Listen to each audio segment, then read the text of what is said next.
Today we're going to do a hexagram pair analysis. And this is where I just kind of do a deep dive reflecting on the meanings for two hexagrams that reside next to each other in the king-win sequence and how they create this whole picture, this whole story. Every pair, this the king-win sequence is very intentional, and the pairs represented in the order that they're in have meanings. They have teachings within them. And so today we're looking at hexagram 39, which is trouble, and hexagram 40, which is shooting.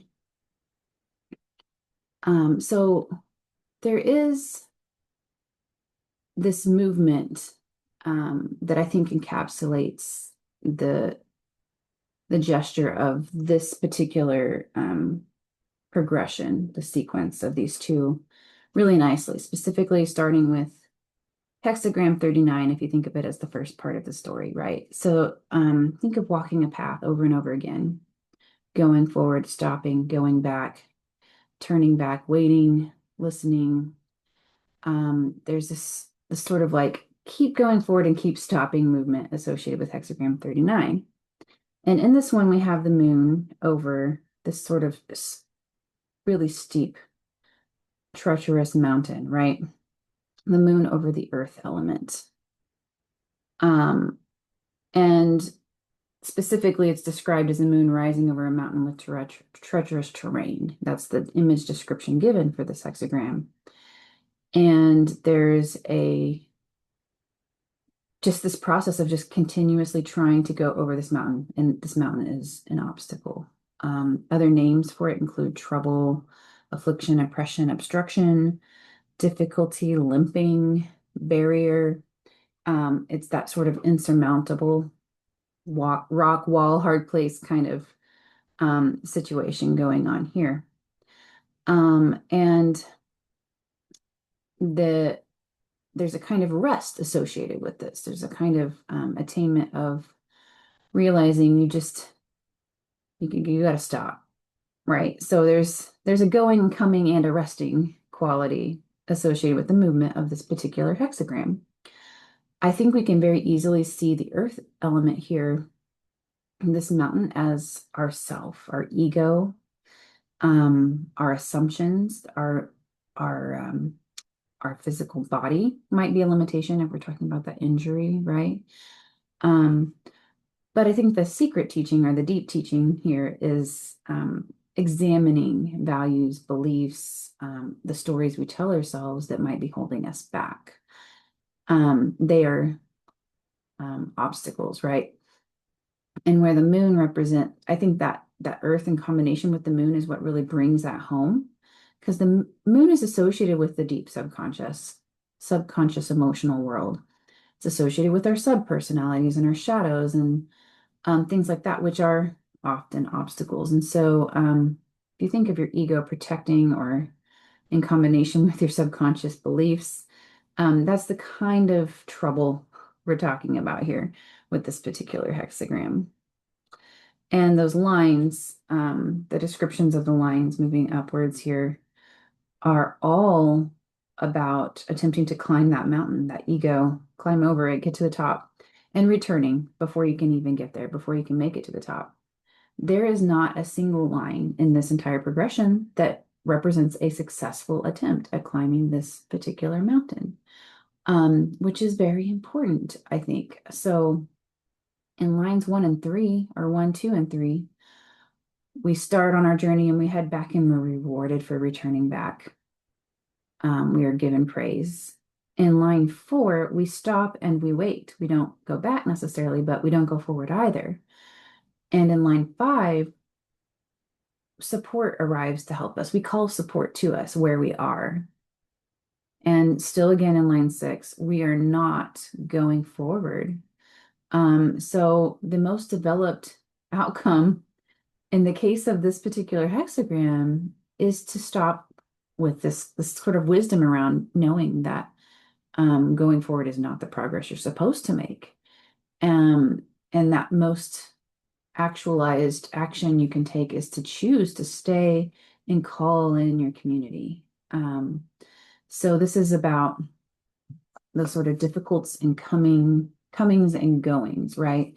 And this relationship here is I called this hexagram 40 shooting, because I like troubleshooting as a combination title here, troubleshooting. But shooting is also sometimes called liberation or deliverance. Um, and so these are the difficult comings and goings that prepare us for hexagram 40, where we reach our deliverance, right? That starting and stopping and running into walls, they're the result of this journey of a person pursuing a path to actualization, right? And even though that is interrupted at every turn with a complete stop, um, it's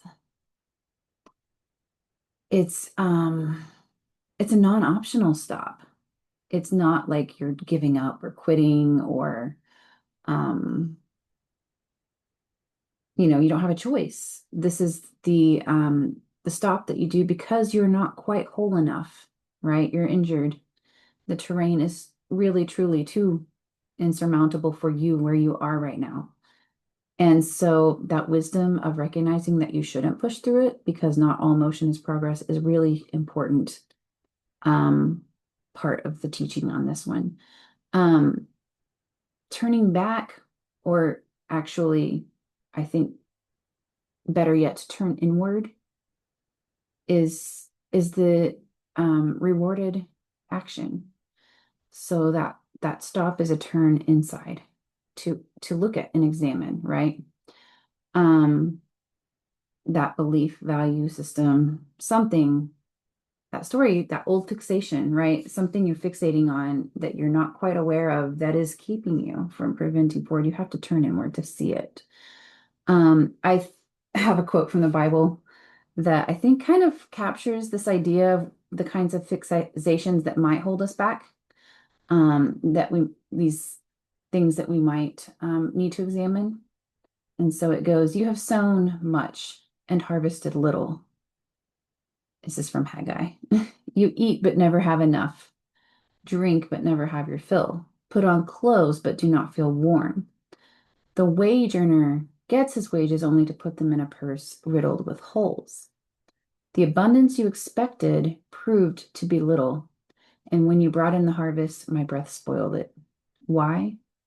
It is Yahweh Sabaoth who speaks, because while my house lies in ruins, you are busy with your own, each one of you." And not being a currently practicing Christian, I take a allegorical approach to this sort of a verse, right? But the idea is that Haggai is describing the life of a fixated self that's chasing and striving, but not building the house of the Lord, right? Um, Busy, but not whole. And of course, the house of the Lord for me means something like um, the self, right? The true self, the nurturing of the higher self, um, finding concerns and purpose in life beyond such trivial fixations as just the rat race, right? These unexamined pursuits that we fill ourselves up with, but never really are satisfied by. They're hollow, and they may keep us busy or feel really essential, but they are not the great work. They are the enemy of the great work. They trap us in this never-ending cycle of coming and going and become chains, right, that bind us, that keep us from this accomplishing this journey that we're on. And so um, even though this hexagram represents a very stuck place, this journey, the actual eventual outcome is hexagram 40, right? This shift here is where we have the moon over the earth, and this one we have fire over the moon. And so fire is like lightning, and the moon is like this storm cloud or this rain pouring down, this complete release, this thunderous storm just pouring down, right? And so, where the moon might have been like this abyss or ghost river or pit, or, the deep subconscious. And this hexagram, here we see the moon taking on qualities of coolness and deepness. It's become the navigator, that comfort from hardship, the force that kind of pushes us through risks and ventures and toils. The moon can be a courage giver in those kinds of situations as well. And so we have this shift in the qualities it's taking on.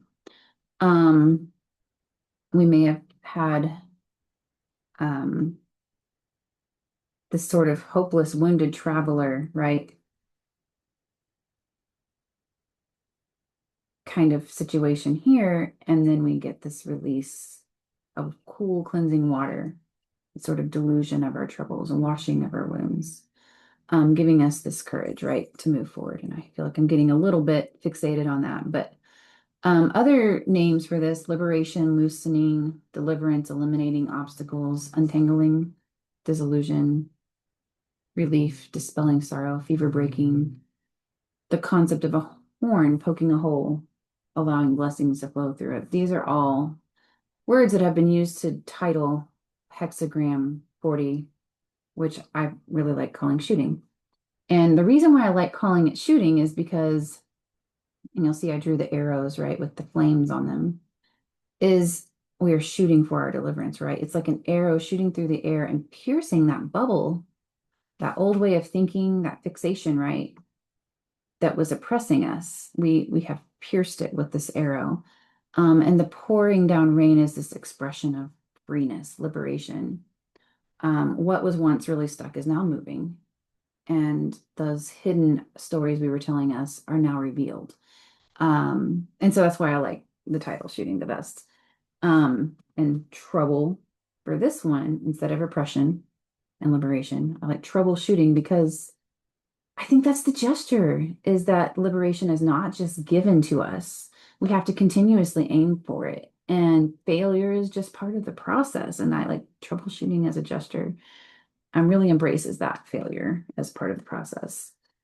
And so once we sort of identify a fixation that's limiting our potential, there's an impetus, right? We have to determine what to do with that information.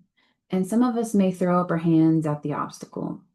Even though we know what it is now, we still feel helpless to overcome it.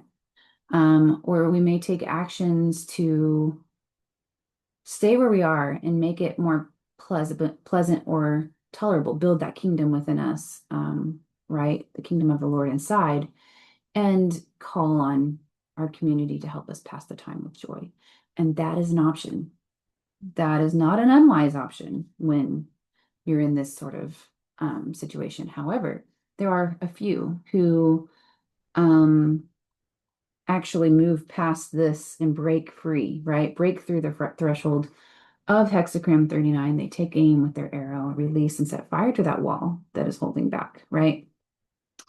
Something I find really curious about the line progress for hexagram 40 is that it doesn't follow that really common development you might see, where like you have like a novice here at the bottom, and then at 5 you're a king, and at 6 you're a sage, and then in the middle you're like administrators and stuff like that. Like there's a developmental progress that is very much like moving up a hierarchy. And in hexagram 40, line 1 is like immediate luck and success. Like you have it right out the gate. And line 2 is representing like high skill, right? We have the line reads, "The hunter bags 3 foxes and finds a yellow arrow. It will be auspicious with perseverance." So you're like adept at line 2 in this particular hexagram. And then line 3 is like, don't forget, just because it was easy to start off with, there's still work. Like, don't give up and get lazy because it got harder. It's going to get harder, actually, now that you've liberated yourself. The work is really starting here, right? And then line 4 reminds us not to get too cocky because we're making so much progress. So, and then line 5, instead of adeptness, we get a reminder of those limiting beliefs. We get a hearkening back to hexagram 39. Sorry, yes, 39. That's correct. And it seems to be really important that this is the way this one progresses, right? It's teaching us that liberation is that continuous process, that we have to continue to keep our eye out for the next thing that we need to break through. And attainment is not the static thing, but rather the ability to continuously spot um, those oppressions that you need to break through, continuously spot those stories that are limiting you. And then line 6 speaks of aiming one's arrow not at just any fixation, but a highly dangerous belief or value. The reading, it reads, the Duke aims his arrow at a hawk perching on a city wall. He bags the predator. Nothing is disadvantageous. And so there's a bit of a metaphor to unwrap here, right? So the wall being a threshold and the hawk being a guardian to the threshold, which is a very specific spiritual concept. But even then, just that story, that grand thing we're holding on to, that's really gonna make the difference, that's keeping us small right now. We must aim at the hawk on the wall, and shooting it, bagging it, is the key to attaining higher worlds and higher perspectives. I'm going to end this with the quote that I think really captures that quality of freedom that this set teaches us, and this is from John Dewey. Potentiality of freedom is a native gift, or part of our constitution, and that we have the capacity for growth and for being actively concerned in the process in the direction that it takes. Actual or positive freedom is not a native gift or an endowment, but it is to be acquired. In the degree in which we become aware of possibilities of development and actively concerned to keep the avenues of growth open, in the degree in which we fight against induration and fixity, and thereby realize the possibilities of the recreation of ourselves, then we are actually free. Thank you.